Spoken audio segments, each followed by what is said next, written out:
आपलं चॅप्टर सुरू आहे aldehydes ketones and carboxylic acid. त्याच्यात आपण शिकतोय अल्डिहाइड कीटोनच्या केमिकल रिॲक्शन. मागच्या व्हिडिओमध्ये शेवटची रिॲक्शन होती अल्डोल कंडेन्सेशन. आता आपल्याला शिकायचं आहे अल्डोल कंडेन्सेशनच, फक्त क्रॉस अल्डोल कंडेन्सेशन पाहायचं आहे. Cross aldol condensation. Cross aldol कंडेन्सेशनमध्ये दोन वेगवेगळे मॉलिक्युल्स रिॲक्ट करायचे आणि आपल्याला जे प्रॉडक्ट मिळतात. आता नुसतं सेल्फ अल्डोल कंडेन्सेशन जेव्हा होतं तेव्हा दोन मॉलिक्यूल एकाच प्रकारचे घेतले होते. तर क्रॉस अल्डोल कंडेन्सेशनमध्ये दोन जे मॉलिक्यूल घेऊ आपण अल्डिहाइड्स किंवा कीटोनचे ते वेगवेगळे घ्यायचे.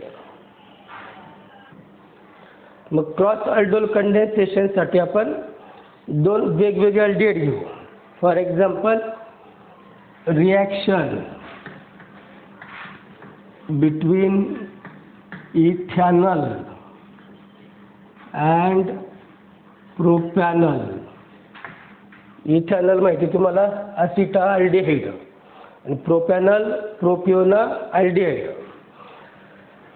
जेव्हा हे कंडेन्सेशन होतं इथेनॉल आणि प्रोपॅनॉलचं चार वेगवेगळे प्रॉडक्ट मिळतात.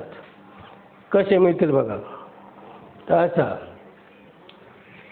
इथेनॉल माहिती तुम्हाला CH3C डबल बॉन्ड O आणि H इथेनॉल किंवा काय म्हणतात त्याला असिटाल्डिहाइड.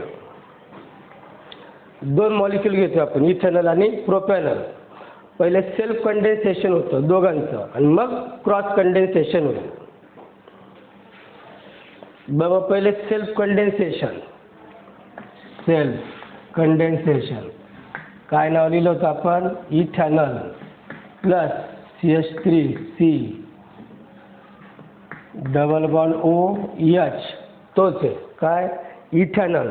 का बरं काय याचा सेल्फ कंडेन्सेशन प्रॉडक्ट मिळेल तुम्हाला. असे चार प्रॉडक्ट मिळतील. सेल्फ कंडेन्सेशनचे दोन आणि क्रॉस कंडेन्सेशनचे दोन. इन प्रेझेन्स ऑफ काय माहिती आहे तुम्हाला NaOH. कसं राहतो हा जो असतो हा काय असतो अल्फा कार्बन. हा अल्फा हायड्रोजन. याला असं लिहिलं होतं आपण CH3CH याच्यातला H आणि हा O असा OH डॅश. इथं काय उरला CH2 डबल बॉन्ड OH झालं. आता याच्यातून काय रिमूव्ह होतो वॉटर मॉलिक्यूल. मग वॉटर मॉलिक्यूल रिमूव्ह करू -H2O. कसा जातो तोही माहिती आहे तुम्हाला OH आणि याच्यातला H म्हणजे CH3CH झालं. हा H आणि OH असं H2O गेला. डबल बॉन्ड काय राहील COH प्रॉडक्ट मिळाला तुम्हाला सेल्फ कंडेन्सेशनचा. बरं याचं नाव माहिती आहे तुम्हाला असिटाल्डोल. याचं नाव बघा लिहून दिलं तुम्ही मागच्या व्हिडिओमध्ये. आता तुम्ही सांगण्याचा प्रयत्न करा. कसं राहील फर्स्ट कार्बन सेकंड थर्ड चार बट 2 2 आणि 3 मध्ये double bond in but 2 in. Aldehyde group आहे. अल्डिहाइडसाठी काय वापरतो आपण Al बट 2 इनॉल. आता प्रोपिओनाल्डिहाइड याचं पण सेल्फ कंडेन्सेशन होतं. हे दोघं रिॲक्ट करतोय आपण इथेनॉल आणि प्रोपॅनॉल. पहिले इथेनॉलचे दोन मॉलिक्यूल कंडेन्स होतात आणि सेल्फ काय मिळतो तुम्हाला सेल्फ कंडेन्सेशन प्रॉडक्ट मिळाला. आता प्रोपॅनॉलचा पण सेल्फ कंडेन्सेशन प्रॉडक्ट मिळेल. प्रोपॅनॉल लिहिता तुम्हाला CH3CH2C डबल बॉन्ड OH बरोबर. 3 कार्बनवाला काय झाला प्रोपॅनॉल प्लस पुन्हा प्रोपॅनॉल. याला लिहिताना सोयीसाठी असं लिहितो CH2C डबल बॉन्ड OH आणि हा CH3 खाली लिहितो. तसंच आहे बघा. हा carbonyl carbon, alpha carbon, alpha hydrogen. कारण अल्फा हायड्रोजनचीच काय असते ती रिॲक्शन इथं येईल. प्रॉडक्ट कसा मिळेल? In presence of NaOH, CH3, CH2, COH, CH3, CH2, COH, पुढे CH, आणि या CHला काय राहील? CH3, याच्यातला H. बघा वापस, CH3, CH2, C, O आणि याच्यातला H, असा OH, हा H आहेच. पुढे CH3, पुढे C, डबल बॉन्ड OH, पुढे डिहायड्रेशन, H2 मॉलिक्यूल जाईल. माहिती तुम्हाला कसा जातो तो. मग काय राहील प्रॉडक्ट? CH3, CH2, पुढे CH, OH गेला. इथं काय राहील? डबल बॉन्ड C, CH3, पुढे CHO सरळ लिहून टाकलं. जागे अभावी प्रॉडक्टने दिसत तुम्हाला.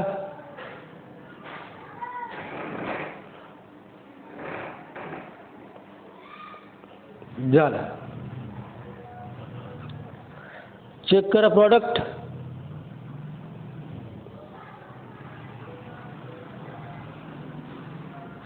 याचं नाव कसं द्यायचं आता?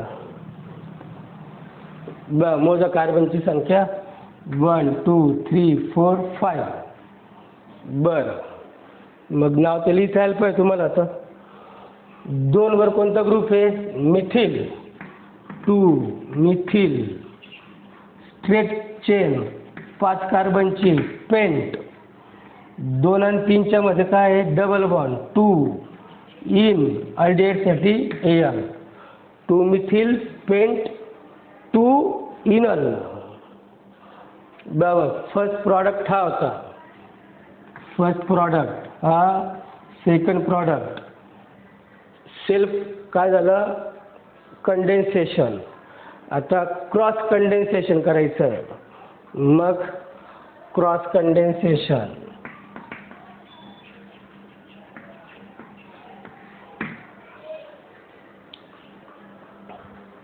क्रॉस कंडेन्सेशनसाठी मग आता दोघांमध्ये रिॲक्शन होईल. Ethanol CH3C double bond OH. काय जाऊ दे लिहायला त्रास होतो असा. डबल बॉन्ड OH प्लस आता काय घ्यायचा? प्रोपॅनल. लिहिलं होतं आपण प्रोपॅनल किंवा प्रोपिओना अल्डिहाइड. याला पण तसंच लिहितो आता. CH2 CHO, CH2 CHO, आणि हा CH3 सोयीसाठी खाली लिहिला. हा काय झाला? इथॅनल, आणि हा प्रोपॅनल झालं. आता काय चालू आहे? क्रॉस कंडेन्सेशनचा प्रॉडक्ट मिळेल तुम्हाला. इन प्रेझेन्स ऑफ माहिती तुम्हाला NaOH.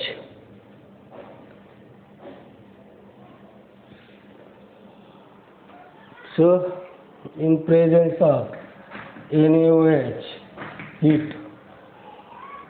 फर्स्ट प्रॉडक्ट कसा मिळेल बघा. नेहमी सारखंच, काय बदल नाही आहे. हा अल्फा कार्बन, अल्फा हायड्रोजन.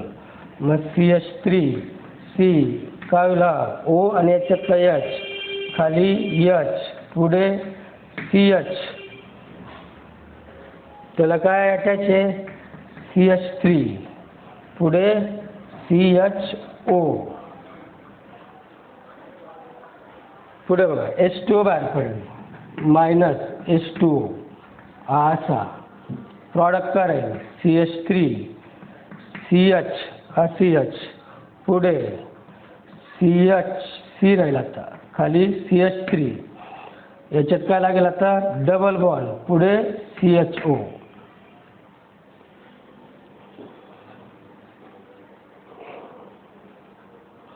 प्रॉडक्टचं नाव सांगा.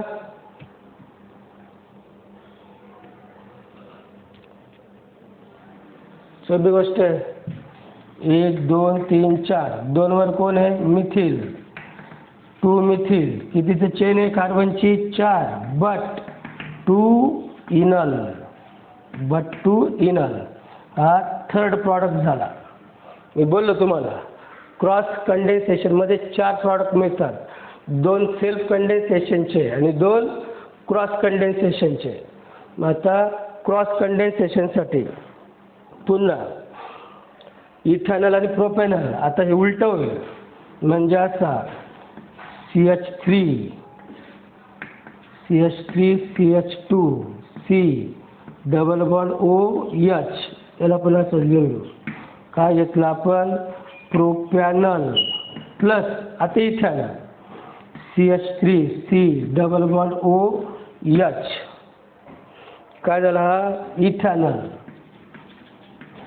in presence of NaOH dilute heat त्याचा प्रॉडक्ट आहे बघा CH3 CH2 C इथं काय होईल OH O आणि याच्यातला H खाली H आहे, हा H इथं आला म्हणजे काय राहिला CH2 पुढे CHO सरळ लिहिलं आपण.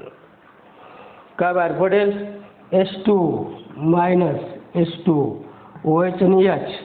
मग काय मिळेल तुम्हाला CH3 CH2 C हा H OH आणि H गेला ह्याच्यात काय राहील मग CH डबल बॉन्ड CHO. चौथा प्रॉडक्ट मिळाला, फोर्थ प्रॉडक्ट. याचं नाव सांगा आता, सोपं राहील. किती कार्बन झाले ते आता 1 2 3 4 5 pent 2 enal. So cross aldol condensation gives 4 products. Out of 4, the 2 products are due to self condensation and 2 products are due to the cross condensation.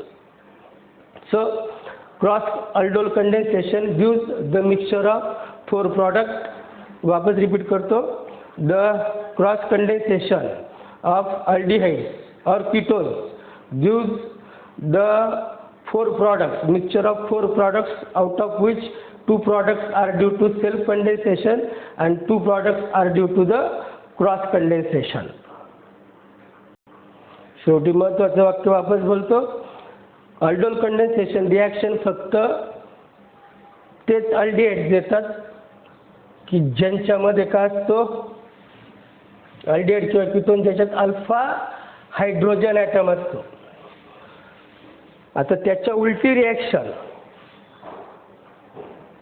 असे अल्डिहाइड्स की ज्याच्यात काय नाही आहे अल्फा हायड्रोजन ॲटम नाही आहे, मग त्यांची रिॲक्शन पुढची reaction Cannizzaro's reaction. This reaction is given only by that aldehydes which do not contain alpha hydrogen atom. म्हणजे कीटोन रिॲक्शन देणार नाही, कारण कीटोन प्रत्येक कीटोनमध्ये अल्फा हायड्रोजन ॲटम असतो. असेच अल्डिहाइड ही रिॲक्शन दाखवतात ज्याच्यात अल्फा हायड्रोजन ॲटम नसतो. मग वापस explanation. The reaction that is Cannizzaro reaction is given only by those aldehydes which do not contain alpha hydrogen atom. When these aldehydes, 2 molecules of aldehydes react or heated in presence of NaOH, 50% NaOH, out of the 2 molecules of aldehyde, 1 molecule undergoes oxidation, gives carboxylic acid, and another molecule converts into alcohol by reduction. म्हणजे 2 aldehyde molecule घ्यावे लागतील. 2 aldehyde मॉलिक्यूलमधून एका aldehyde मॉलिक्यूलचं oxidation होतं, carboxylic acid मिळतो, आणि दुसऱ्या मॉलिक्यूलचं reduction होतं, alcohol मिळतं. म्हणजे याचा अर्थ ही जी रिॲक्शन आहे ही कशी रिॲक्शन आहे self oxidation and reduction. Shortcut इलाज काय म्हणतो तुम्ही रेडॉक्स रिॲक्शन, म्हणजे ऑक्सिडेशन पण होतं आणि रिडक्शन पण होतं. एक्झॅक्ट रिॲक्शन कशी होईल बघा. मग HC डबल बॉन्ड OH नाव पाठ आहे तुमचं काय फार्मा अल्डिहाइड. हा कार्बोनिल कार्बन, याला एकही कार्बन अटॅच नाही आहे, म्हणजे फॉर्मल्डिहाइड फक्त असाल्डिहाइड आहे आणि बेन्झाल्डिहाइड की ज्याच्यात अल्फा हायड्रोजन ॲटम नसतो. प्लस सेकंड मॉलिक्यूल घ्यायचं वापस फॉर्मल्डिहाइडचा H C double bond O H, पुन्हा formaldehyde react with NaOH, heat करायची. एक जो मॉलिक्यूल आहे त्याच्यापासून फॉर्मेट मिळेल आणि दुसरा अल्कोहोल मिळतो. कसं बघा, H C double bond O झालं आणि हा ONA प्लस काय उरलं बघा एच झालं, हे झालं 1 2 3 म्हणजे CH3, याच्यातला H होतं आणि हा O असा काय झाला CH3OH. याचं नाव काय सोडियम फॉर्मेट. हा तर पाठ आहे तुमचा. काय मिळेल तुम्हाला मिथेनॉल. कोणती रिॲक्शन आहे ती कॅनिझोरॉस रिॲक्शन. सोडियम फॉर्मेट मिळाला. याचं वापर जर हायड्रोलिसिस केलं आपण H2O बरोबर तर काय मिळून जाईल कार्बोक्झिलिक ॲसिड म्हणजे फॉर्मिक ॲसिड मिळेल. सो पुन्हा एकदा रिॲक्शनचं explanation. When formaldehyde is heated with 50% NaOH solution, we obtain sodium formate which is due to oxidation and methanol which is due to reduction. बघा आता पुढची रिॲक्शन अजून एक. हा ऑक्सिडेशन प्रॉडक्ट झाला, हा रिडक्शन प्रॉडक्ट एच आला त्याच्यात. मग आता सेकंड बेन्झाल्डिहाइड कळतो तुम्हाला C6H5C डबल बॉन्ड OH. त्याला आपण कसं लिहिलं होतं बेन्झाल्डिहाइडला या पद्धतीने ना C डबल बॉन्ड OH. त्याच्यावर जास्त लिहिलं C6H5 प्लस नाव माहिती तुम्हाला बेन्झाल्डिहाइड. हा कार्बोनिल कार्बन आहे बरोबर आणि ही बेन्झीन रिंग आहे plus HC double bond C6H5C double bond OH plus NaOH 50%. Heat करायची. प्रॉडक्ट समजून दिलं मी तुम्हाला. कसं राहील बघा C6H5 याच्यासारखा C double bond O आणि हा ONA प्लस पुढे काय मिळेल सांगा दुसऱ्या प्रॉडक्टपासून.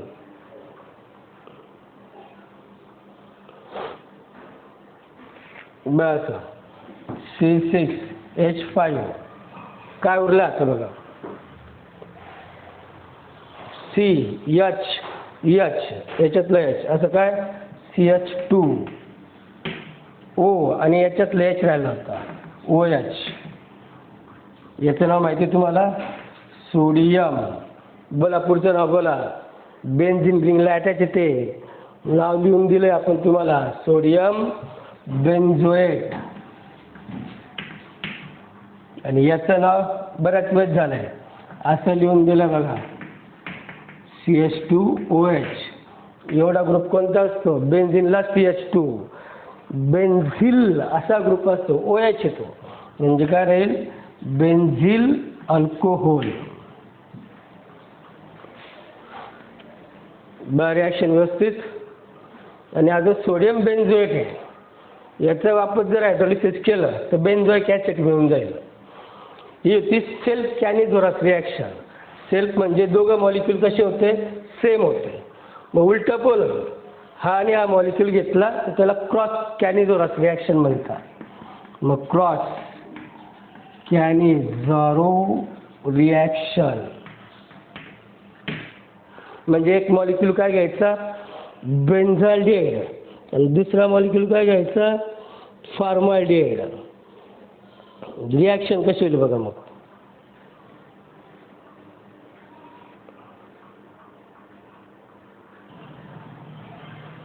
मग बेन्झाल्डिहाइड C6H5COOH प्लस दुसरा कोणता घ्यायचा आता formaldehyde COOH plus NaOH 50% heat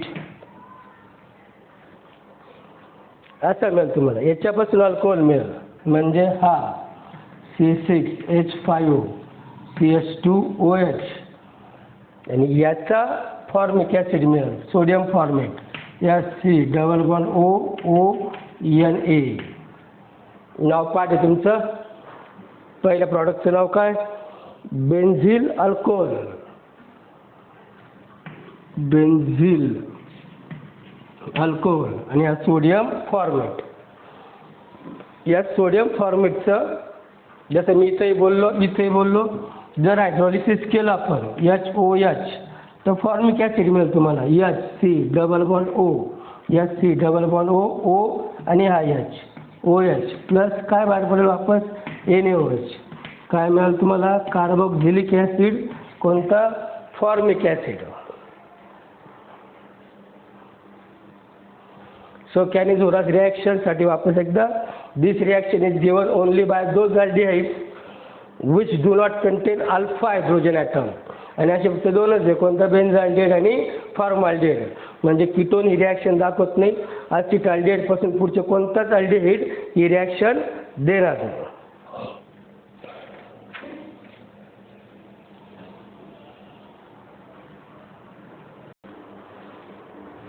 पुढची रिॲक्शन आपली आता क्लेमन्सन्स रिडक्शन. याच्यात काय होतं अल्डिहाइड्स और ketones will react with or undergoes reduction in presence of zinc amalgam solution ZnHg. Hg म्हणजे मर्क्युरी, त्याला अमलगम सोल्युशन म्हणतात ज्याच्यात Hg असतो. ZnHg that is zinc amalgam solution in presence of HCl. Then this group carbonyl group is converted into CH2 group. याचं नाव माहिती आपल्याला methylene ग्रुपमध्ये conversion होतं. That is carbonyl carbon group और C+O group is converted into methylene group CH2 group. झालं.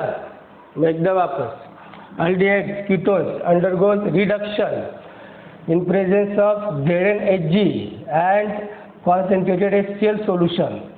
The carbonyl carbon group is converted into methylene group. Product काय मिळतील बघा. मग पहिले जनरल रिॲक्शन घेऊ आपण. असा C+O aldehyde और ketone aldehyde ketone plus 4 hydrogen ZnHg concentrated HCl. कशात कन्वर्शन होतं त्याचं CH2 ग्रुपमध्ये. म्हणजे हा जो ग्रुप आहे हा CH2 मध्ये कन्वर्ट होतो प्लस H2. कोणता ग्रुप राहील मिथिलीन. म्हणजे तुम्हाला मिळेल अल्केन. एक्झाम्पल पाहू आपण. एक्झाम्पलने अधिक क्लिअर होऊन जातं.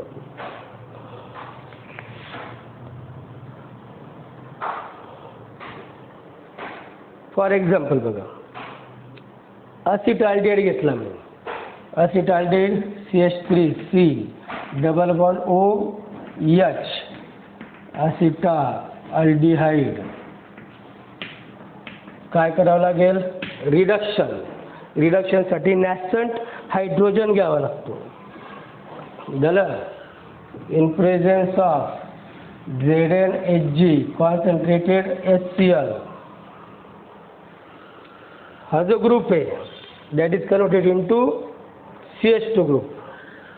म्हणजे तुम्हाला काय मिळेल आता बघा अल्केन मिळेल. अल्केनचा इथेन मिळतो असा CH3CH3CH हे 4 हायड्रोजन.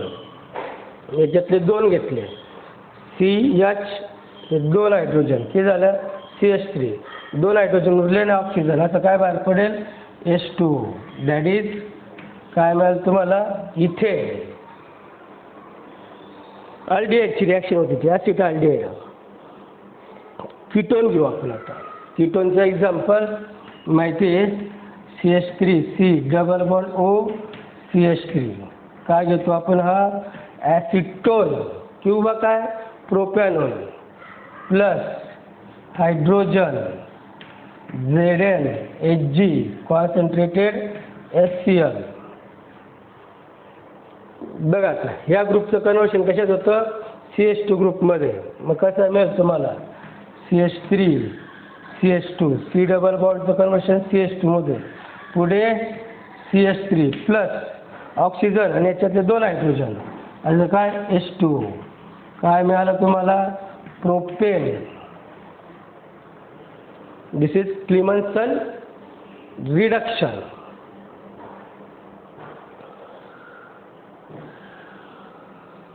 झालं.